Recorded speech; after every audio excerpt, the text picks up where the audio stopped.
You can't taste a pickle with your ear. Are you ready to read along with me?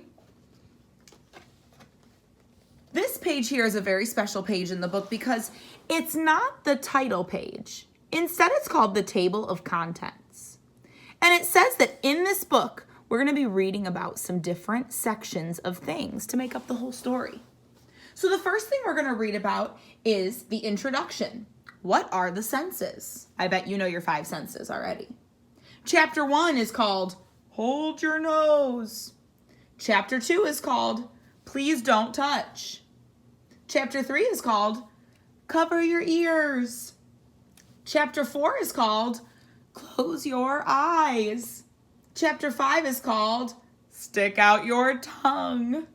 And the conclusion is going to talk about all your senses all together. So let's get started with the introduction. Introduction. What are the senses? I bet you already know. Senses tell people and animals about the world around them. They warn them of danger.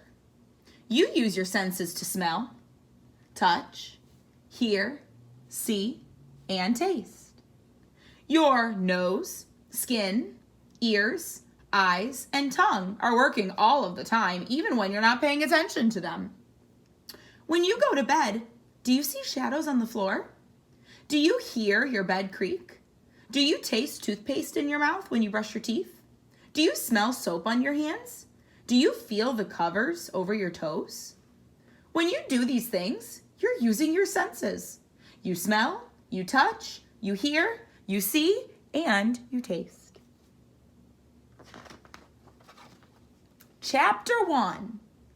Hold your nose. I bet this one's going to be all about smelling.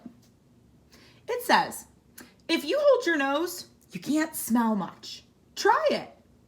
When you let go of your nose, what do you smell? If you smell food cooking, it might make you want to eat something. If you smell something bad, you might lose your appetite. Some smells, such as smoke from a fire, warn you of danger. Some are quite unpleasant, like the odor of a skunk when it sprays. Deer have a very good sense of smell. They can sniff the wind to smell if dangerous animals are nearby. The next time you go out, use your sniffer. What can you get a whiff of? It says, Dad drinks coffee, Mom drinks tea. Neither drink smells good to me. My nose tells me, and it doesn't lie, Grandma's baking apple pie. When you're tired and think you're sweet, pull off your socks and smell your feet. In her lunchbox, Susie packs salami, pickles, and cheese snacks.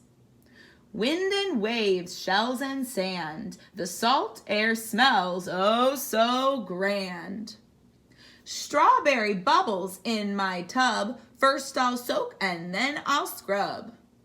My nose knows when Spot walks by, if his fur is wet or dry.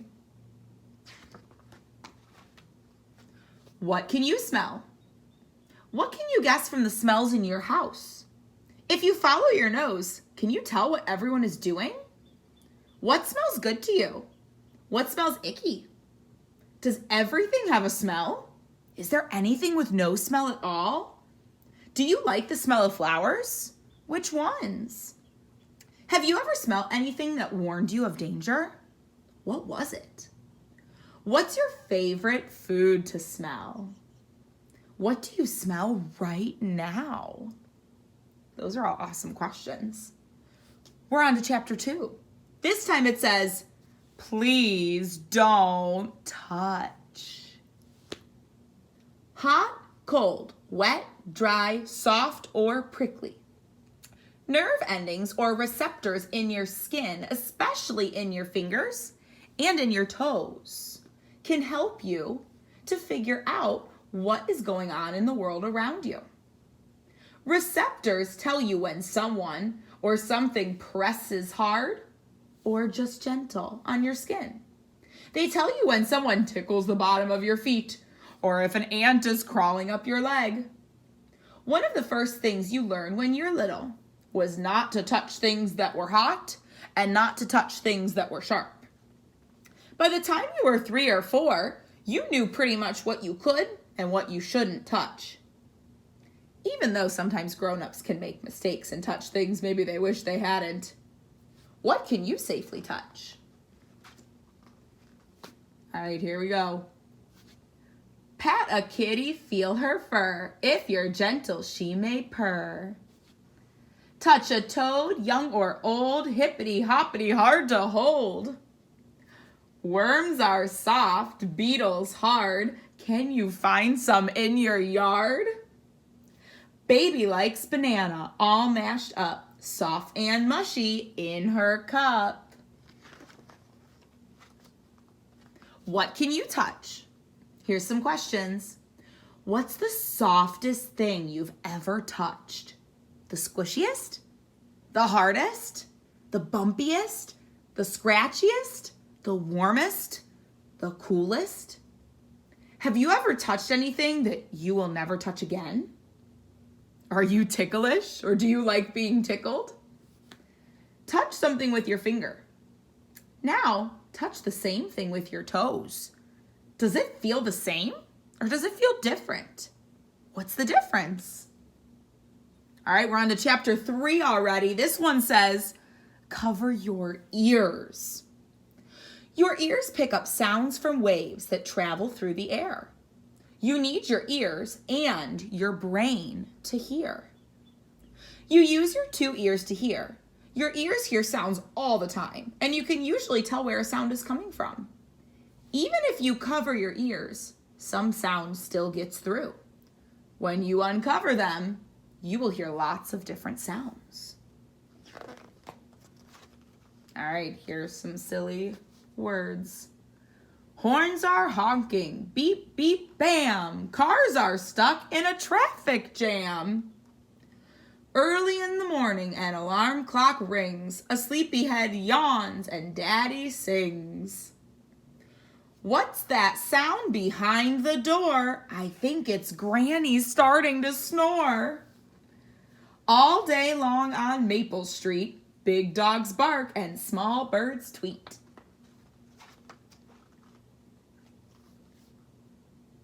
When you know the notes to sing, you can hum most anything. Say excuse me when you burp. When eating soup, please do not slurp. Thump, thump, mommy, come and see. A dinosaur is chasing me.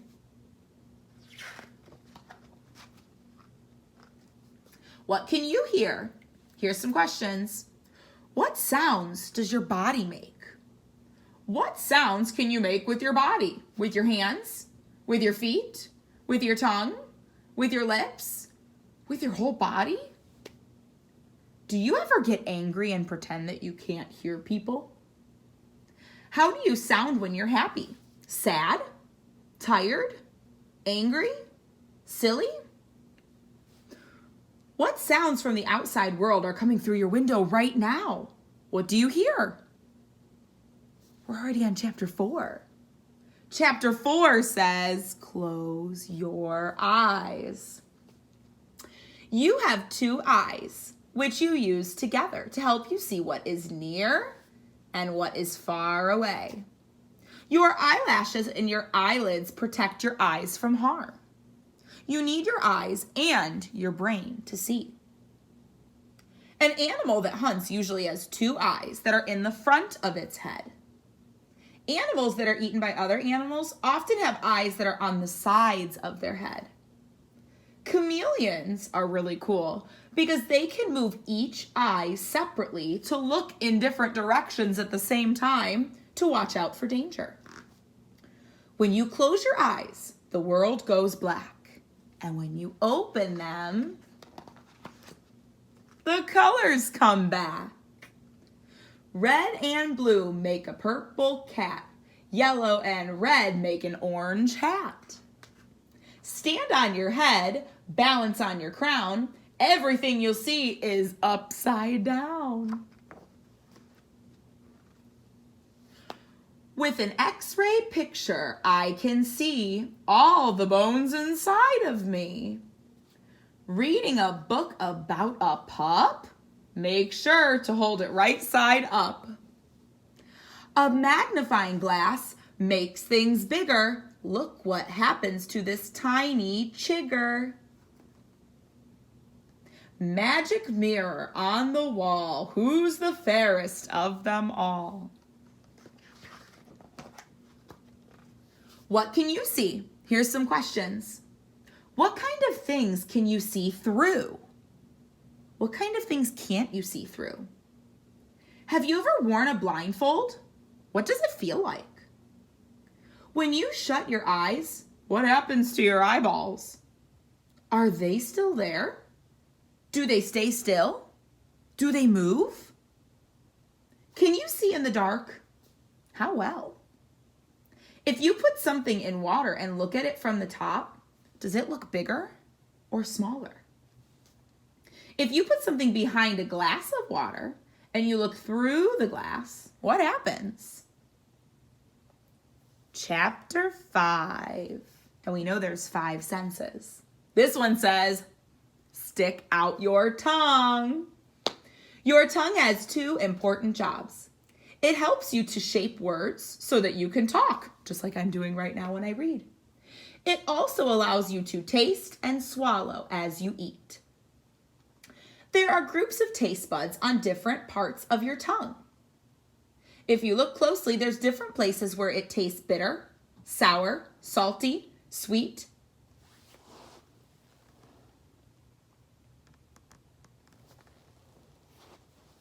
When you put something into your mouth, your tongue feels whether it is hard or soft or hot or cold. This means your tongue has both taste and touch receptors. Just as the senses touch and taste are connected, so are taste and smell. If you stick out your tongue and hold your nose, it's hard to taste the difference between chocolate and vanilla ice cream. That's something really cool you could try at home. If you taste something but you hold your nose while you're doing it, makes it really hard to guess what it is you're eating. You could give that a try with your family. If you hold your nose and try to taste something sour like a lemon or salty like a pretzel, you might still be able to recognize them because their tastes are stronger. It says, lemons are sour, honey is sweet. Which do you prefer to eat? Oatmeal, custard, thick, thick, thick. Lollipops, ice cream, lick, lick, lick. Pizza is spicy, milk is not. Milk is cold and pizza is hot. Because he really likes the taste, Will brushes his teeth with tomato paste. Ew. This nasty medicine makes me frown. I'll hold my nose when I swallow it down. Pigs are eating all that slop. If I tried it, I'd throw up. How do you do it, Mr. Raccoon? Eating garbage by the light of the moon. All this food makes me pale. It looks like supper for a whale. Here's some questions. What can you taste? What's the saltiest thing you know? The sourest? The sweetest? The most bitter? Make a list of the spices in your kitchen. Do you know how they all taste? Taste: apple, onion, potato chip, banana, peanut butter. Hold your nose and taste them again. What's the difference? What is your favorite food? What is your least favorite? Is there anything you've refused to taste? Why? Have you ever tasted anything you were sorry about? What was it and what happened? Here's our conclusion. This must be the end. It says all your senses. The senses of many animals are better than your senses. A dog can smell things that you cannot. A bat can hear things that you cannot hear. An owl can see better in the dark. But our brains are able to use the information from our senses differently than animals do. When you wake up in the morning and throw off the covers, which senses are you using? The end. Thanks for joining me for this book all about our senses today. Maybe you can try some of the things or answer some of the questions that I asked from our reading.